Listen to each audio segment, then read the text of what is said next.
Eastsiders meet over benzene spill. Reactions at 11. Morning uranium leak angers union. Details at 11. This is an update from News 5. Good evening, I'm Jerry Springer. And I'm Norma Rashid. Residents surrounding that benzene leak last week at the Queen City terminals got together tonight, and even though the spill is gone, their hard feelings about the problem aren't. And the city and the Cincinnati Reds have come to terms. No lawsuit, just some compromises.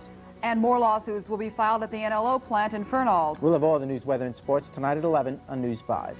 This News 5 update is brought to you by Mike Sell's Potato Chips.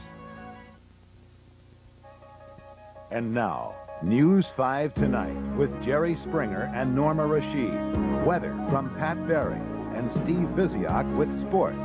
This is News 5 Tonight. Good evening. The message tonight from the folks who live and work in the east end of Cincinnati was loud and clear. No more benzene, period. During a packed meeting, the Columbia-Tusculum Community Council said it would no longer abide by the agreement which allowed Queen City terminals to bring the poisonous chemical into their community. That after last Thursday's leak of benzene during the very first shipment to the area. News 5's Toria Tolley says that leak is far from forgotten by those who live nearby. It was supposed to be a night of questions, but for most it turned into a night of venting frustrations. Residents of the Columbia-Tusculum area crowded into the VFW Hall on Eastern Avenue, waiting for an opportunity to speak to the city officials for the first time since the leak occurred last week. More than once, the conversation was heated, and the questions that emerged were ones that had been asked countless numbers of times. The answers centered around a communications breakdown. They said the leak was discovered at 10:30. Why is it at 1:30 they told us to leave because we was in danger? And they said the leak was obtained in 30 minutes.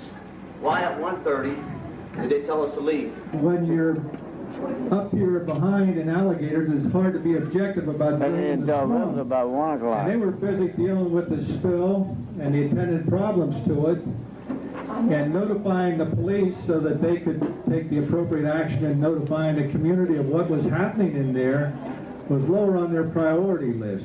For the most part, tonight's gathering gave those with anger and concern a chance to vent their feelings. Within city limits, with the population as dense as it is, I'd like to know if you'd like to live down here with benzene right next door. Toria Tolley, News 5 Tonight. Cincinnati City Council is also highly critical of the benzene shipments into Queen City terminals. In council chambers today, there was not only criticism of the benzene shipments themselves, but also at the city's shortcomings in handling a toxic spill. If I had to vote right now, I'd say forget it. We don't have the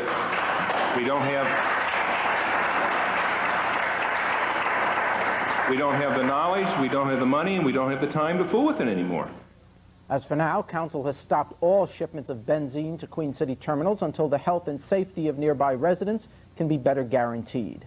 Health concerns are again on the minds of NLO workers tonight after yet another incident at the uranium plant.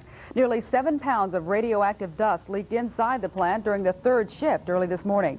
The plant was shut down and employees were evacuated. Now